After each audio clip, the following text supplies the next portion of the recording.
Reciban un cordial saludo de los alumnos de la Universidad Nacional del Centro del Perú del quinto semestre B de la Facultad de Contabilidad. Hoy vamos a dar a conocer acerca de lo que es el problema científico.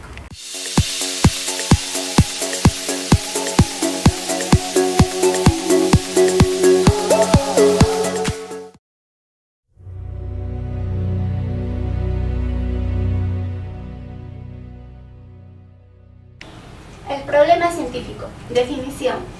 Según Mario Bunge, en su libro El problema científico, nos da a conocer que el problema de investigación es una dificultad que no puede resolverse automáticamente, sino que requiere una investigación conceptual o empírica. Es el primer eslabón de una cadena. El hombre es el único ser problematizador, el único que puede sentir la necesidad y el gusto de añadir dificultades a las que se plantean el medio natural y el medio social. Ahora, según Bernal, del año 2000, nos señala que una idea sea objeto de investigación, debe convertirse en problema de investigación. El problema es todo aquello que se convierte en objeto de reflexión y sobre el cual se percibe la necesidad de conocer y por tanto de estudiar. En ese sentido, el problema no es algo disfuncional o desconocido, pero teniendo en cuenta que su solución sea útil, una respuesta que resuelve algo práctico o teórico. Y por último tenemos a Transierra, del año 2000. Para él, el problema científico es aquel que se plantea como un trasfondo de conocimientos que se estudia con medios científicos, con el objetivo primario de incrementar el conocimiento. El problema científico es la interrogante que se plantea el investigador ante una realidad desconocida o ante el hallazgo de defectos, laguna o incoherencia del conocimiento.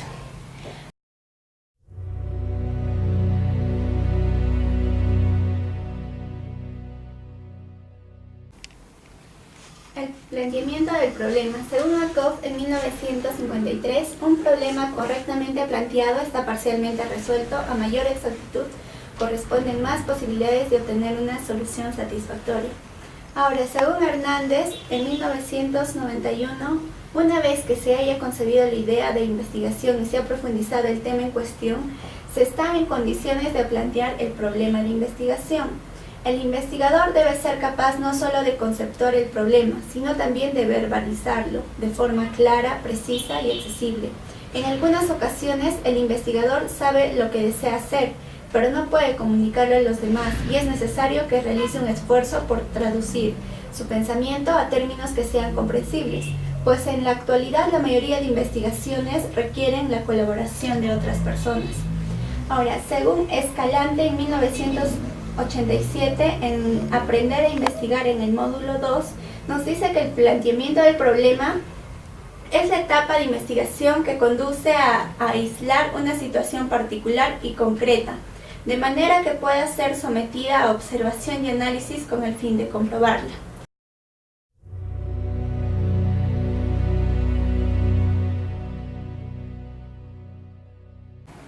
Criterios para plantear un problema. Ha sido propuesta por Kellinger en 1975 y este ha sido citado por Izquierra en 1989. Para plantear adecuadamente un problema de investigación debemos de tener en cuenta los siguientes criterios. En primer lugar, el problema debe expresar la relación que hay entre dos o más variables. Segundo, el problema debe estar formulado claramente y sin ambigüedades. Por ejemplo, qué efectos, en qué condiciones, cuál es la probabilidad, entre otros. Y por último, el planteamiento implica la posibilidad de prueba empírica, es decir, poder observarse en la realidad. Ahora, sobre estos criterios, conviene aclarar que se vinculan principalmente a la investigación correlacional y descriptiva. Y para que nosotros podamos plantear un problema, debemos de tener en cuenta las siguientes condiciones. 1. La solución debe contribuir o aumentar al desarrollo de la ciencia. 2. En líneas generales debe ser posible responderlo. Y 3. Se dispone de los recursos necesarios para responderlo. Asimismo, el enunciado del problema debe responder a 3 criterios básicos. En primer lugar, la claridad. Es decir, que cualquier persona nos debe entender a qué cuestiones se pretende responder el problema planteado por el investigador. En segundo, la concreción, que a menudo se obtiene en la medida que se progresa el trabajo, pero esto no impide que se realice el primer planteamiento lo suficientemente bien elaborado, como para conseguir una rápida comprensión del mismo. Y por último tenemos la operatividad, que el planteamiento operacional consiste en especificar no solo el fenómeno, sino en qué unidades va a ser medido cada uno de estos elementos.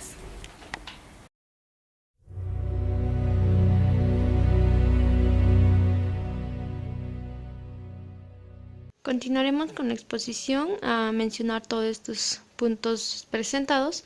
Iniciaremos con esta, que es estructura y características de un problema científico, que según Escalante en 1986, en su libro El problema y la hipótesis, en su módulo 2, sustenta que el problema debe ser resuelto por procedimientos que la comunidad científica establece. La hipótesis deben ser comprobables y verificables. También menciona que deben cumplir con el principio de interobjetividad, es decir, debe existir la posibilidad de que la verificación pueda ser efectuada por más de un investigador. Pasando al siguiente punto, tenemos los criterios para plantear un problema. Según Kerlinger, en 1975, dice que los criterios para plantear adecuadamente el problema de investigación son: el problema debe expresar una relación entre dos o más variables, el problema debe estar formulado como pregunta de manera clara y sin ambigüedades, implica la posibilidad de poder observarse en la realidad prueba empírica. Pasaremos al siguiente punto, que dice los elementos que contiene el planteamiento del problema de investigación. Son tres: los objetivos que persigue la investigación, las preguntas de investigación y la justificación del estudio. En los objetivos de investigación dice que en primer lugar es necesario establecer qué pretende la investigación, es decir, cuáles son sus objetivos. Hay investigaciones que buscan ante todo contribuir a resolver un problema en especial. En este caso debe mencionarse cuál es y de qué manera se piensa que el estudio ayudará a resolverlo, y otras que tienen como objetivo principal proveer una teoría o aprobar evidencia empírica en favor de ella. Los objetivos deben expresarse con claridad para evitar posibles desviaciones en el proceso de investigación y deben ser susceptibles de alcanzarse. Rojas, 1981. Pasando al siguiente punto, ¿qué clases de problemas pueden plantearse?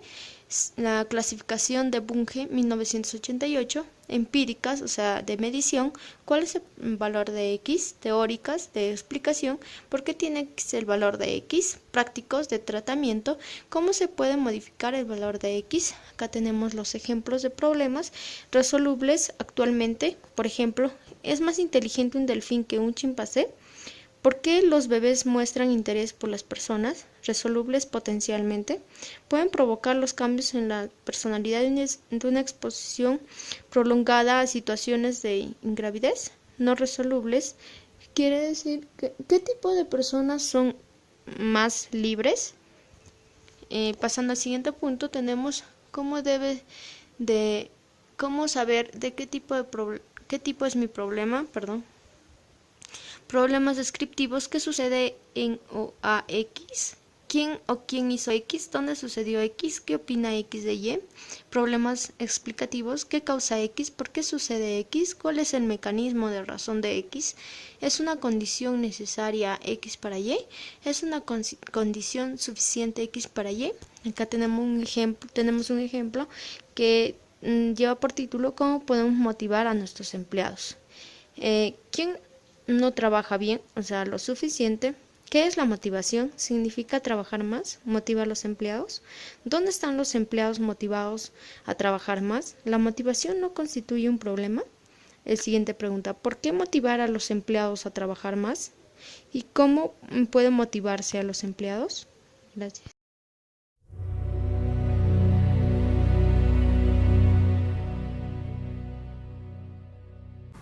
Ahora vamos a hablar sobre formulación y sistematización del problema de investigación. Lo más conveniente al plantear el problema es realizar una o diversas preguntas, con el fin de que el investigador pueda resolverlas y así llegar a la solución del problema. Ahora, Christensen en el año 1980 dice: plantear el problema de investigación en forma de preguntas tiene la ventaja de presentarlo de manera directa, minimizando la distorsión. Ahora vamos a disgregar el tema en formulación y sistematización del problema. Para formular para llegar a la formulación se necesitan realizar preguntas de investigación con el fin de que el investigador espere responderlas y así resolver el problema planteado. En caso de la sistematización se hacen subpreguntas de investigación, ya que el investigador va a plantear estas subpreguntas sobre los temas que se ha observado en el planteamiento del problema. Ahora voy a dar un ejemplo de formulación y sistematización. Como se puede observar en el cuadro, se plantea primero el problema de investigación planteado como una oración, después expresado como una pregunta y llegamos a las preguntas de investigación, que son más específicas y por ítem a investigar. El primer ejemplo es: se desconocen los procesos administrativos y contables de la empresa X. Expresado eso en preguntas sería: ¿cuáles son los procesos administrativos y contables en uso en la empresa X? Y para llegar a la pregunta de investigación sería: ¿cómo se estructura la empresa X? ¿Quiénes y cuántos tienen acceso al sistema de información? ¿Cómo se estructura el proceso contable de la empresa X? Para el segundo ejemplo vamos al problema de investigación como una oración. Falta de información sobre los sectores mejorables del sistema informativo de la empresa Y. Se expresa como pregunta: ¿qué factores son mejorables en el sistema informático de la empresa Y? Y para llegar a la pregunta de investigación sería: ¿cómo está organizada la empresa Y? ¿Hasta qué punto el sistema informativo de la empresa y refleja la organización de la empresa Y? ¿Y qué hay que agregar o quitar en el sistema informático de la empresa Y? El tercer y último ejemplo como oración sería: requerimiento del cliente de un nuevo sistema informático que reemplace al antiguo ya obsoleto. Lo expresamos como pregunta: ¿cómo debería ser un nuevo sistema informático para la empresa Z que reemplace al antiguo? Y las preguntas de investigación a resolver sería: ¿qué aspectos del sistema informático actual ya no responden en la empresa Z? ¿Qué debe conservarse? ¿Qué sistema y procesos debe crearse para la empresa Z?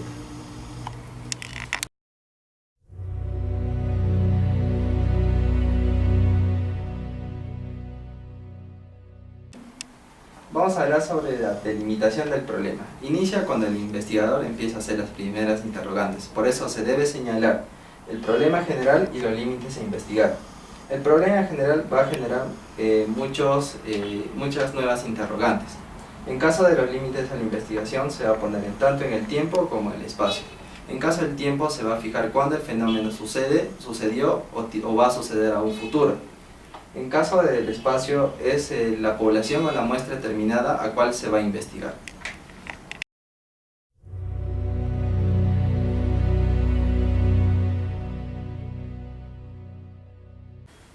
Ahora vamos a ver lo que son los errores al plantear un problema. 1. Ya está resuelto, es decir, que con anterioridad ha sido desarrollado y por lo tanto ya no sería una novedad. Muy amplio, que no está delimitado de forma espacial ni temporal. 3. Que no se puede medir en la práctica. Y 4. Que no hay recursos. En este caso el estudiante no tiene los recursos para que pueda proseguir con investigación, ya sea de manera monetaria o por la misma información.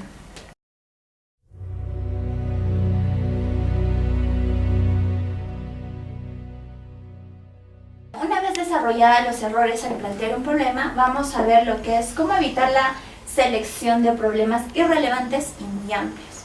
Antes de desarrollar este tema, vamos a formularnos dos preguntas. La primera es: ¿qué extensión deseo aproximadamente tener en esta investigación? Y 2, ¿de cuánto tiempo dispongo para realizar ya lo mencionado? Después, ya formuladas estas dos preguntas, tenemos que tener en consideración lo que es la población. No tiene que ser muy amplia para que pueda ser investigada con normalidad. Después está lo que es las variables, que tienen que ser accesibles.